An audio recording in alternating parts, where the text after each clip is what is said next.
Welcome to the Essentially You podcast, where we explore the science of happiness and well-being to help coaches and coaching leaders bring out the best in themselves and those they serve. If you're looking for new approaches to serve your clients or looking to create a culture of positivity and well-being in your organization, join me, Mark Mathia, on a journey of discovery and inspiration. Hi, friends. Welcome back to Essentially You. Hey, the ICF, or International Coaching Federation, defines coaching as a partnership with clients in a thought-provoking and creative process that inspires them to maximize their personal and professional potential. The process of coaching often unlocks previously untapped sources of imagination, productivity, and leadership. And I wanted to start with a definition because I was asked a terrific question by one of our listeners last week. And this question was this: as a coaching leader, how do I measure success? How do I know if I'm a good coach? And I think that's a really important question that all coaches should answer. And by the way, I'll start with this. If you're coaching and you're coaching often, chances are you're a good coach. Now, if you're a consultant or if you're asking questions or giving advice, right, then that's not coaching. But if you're in the process of coaching, just listening, fully listening to what's being said in front of you and helping people to think, you cannot help but be a good coach. It's when we deviate from what I would call the coaching model that it gets a little sketch and it can cause some problems. When our ego as a coach or coaching leader is bigger than the person sitting across from us, that causes us a problem. So with all that said, how do we as coaches really measure if we're being successful? And some of it does depend on the type of problems that we're solving. But at the end of the day, if our goal is to help our clients identify, live and grow their dreams, then that is primarily the problems that we solve. And what determines success or failure is strictly on the client side, not our side. But there are some things that we can measure. There are some things that we should be aware of in every coaching conversation, because if you can consistently get these right, I guarantee you, your impact will be massive in people's life. The first is simply this: do you make strong connections? Making a strong connection with another person is vital to the coaching process. And you're making strong connections because people want to come back and they want to be connected with you, because you get a feeling of esprit de corps and camaraderie because the conversation begins to be smooth. Now, not every coaching conversation is smooth and easy and all that. Not every client is perfect, but by and large, it's the coach's responsibility to make sure that there's a strong connection. Now, number two is that strong connection needs to lead to building trust. So first we make strong connections with the people we're working with, and that needs to lead towards trust. And that trust then leads to rapport. Trust is vital in the coaching process. And you know that you're being trusted if your client or your person you're in your one-on-one with is willing to be vulnerable with you. And if you can be vulnerable back if necessary. So building trust is one of the cornerstones of great coaches. You can measure that every single session. And that trust leading to rapport, that rapport is simply this: you could be working on hard things. The client could be struggling with an issue, or the person you're leading, and you could be high-fiving your way through as they discover the best solution for their problem. You see, that to me is rapport. And by the way, that's a ton of fun in the coaching process.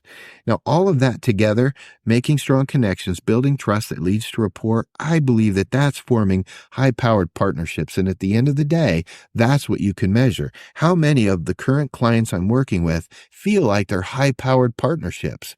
Are they willing to bring big things into the session, discuss them, and then go out and try new avenues as they thoughtfully change their thinking, which changes their actions, which changes their outcomes? Some would say evolves those outcomes and grow. That can all be measured session per session. Now, how do you measure it? Well, I think the first thing you have to be clear about is every coaching session or every one-on-one, you should set a kind of a coaching agreement. And that agreement isn't brought by the coach. Okay, coach, this is where you have to be really humble, because you need to understand that within that person, they have the answer. They get to set the agenda for the conversation. But once you get clear on what that agenda is going to be, then it's your job as the coach to make sure that that is the topic you're discussing and that you help them towards clarity or in that situation they brought up. That can be measured very simply by setting the agreement at the beginning of the coaching conversation and at the end of it, asking, how'd we do? How'd we do? And you'll know if, well, we missed it, we got off track, we didn't really cover it, that would be not so great. But if you get to the end of that session and said, we nailed it, I think I have some options, I'm clear, I feel better about it, then you know that you've done your job as a coach and coaching leader to help them dig inside, to help that transformation process to solve the issue, challenge, problem, whatever it was that they brought into the coaching session. So that's the first thing. If you want to measure it through setting an agenda and meeting that agenda every single coaching conversation. Now, I also like to measure it this way for myself. Do our sessions end with some momentum and a sense of energy? I like that there is a magic that happens in a great coaching session. And that magic is simply energy and momentum. New ideas were shared. Thinking had expanded. Options have been given.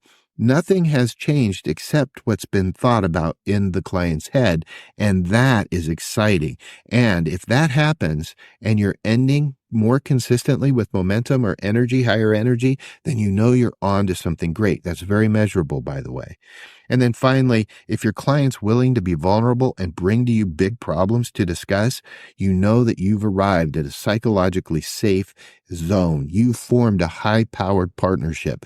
For coaches, that's coaching gold. For clients, for people you're leading, that's leadership gold. And when you can get into an environment where people are free to think and big problems up that they probably wouldn't talk to anyone else about, let's be honest, then you know that you're really working. All right, friends, coaching is an art. It's also a science. It requires that the coach is humble enough, whose ego is in check enough to understand that that person, talent, person you're leading, teammate, whoever who's in front of you, owns the answers that they need to be incredibly successful. And when you, through the art of coaching, can help them rethink a future that's bigger and brighter and bolder, to help them unpack dreams and see them come to life, you'll know you've arrived as a coach. So the measurable outcomes that we as coaches do are broken down a little bit differently. Can you get an ROI on that? Well, I believe in looking at that ROI on every single session.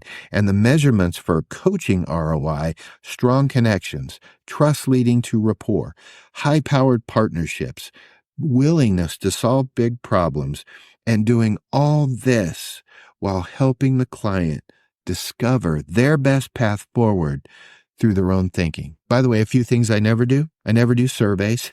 I think that's a rookie move, and it causes you to lose your coaching authority in the process. I go session per session, just as I prescribe. And I think anything beyond meeting session objectives really does tend to tilt the coaching relationship. And so we have to be really, really careful in how we solicit feedback in this.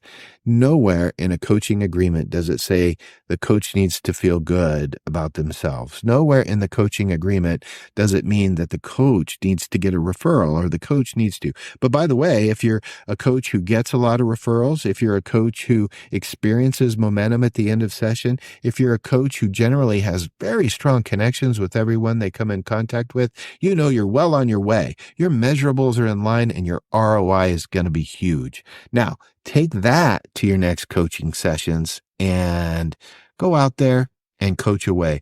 By the way, I was just struck by this quote by B.B. King. I want to tell it to you. It said, "The beautiful thing about learning is that no one can take it from you. That's also the beautiful thing about coaching. And now you know what it takes to be a successful coach. So let's get out there and coach away."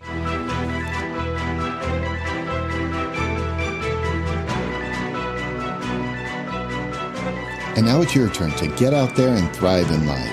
If you've liked what you've learned, would you consider subscribing to this podcast and leaving a review? I'd really appreciate it. And if you have anything you would like addressed, you can reach out to me, Mark Mathia, at mark@markmathia.com. And until next week, I'm cheering for you.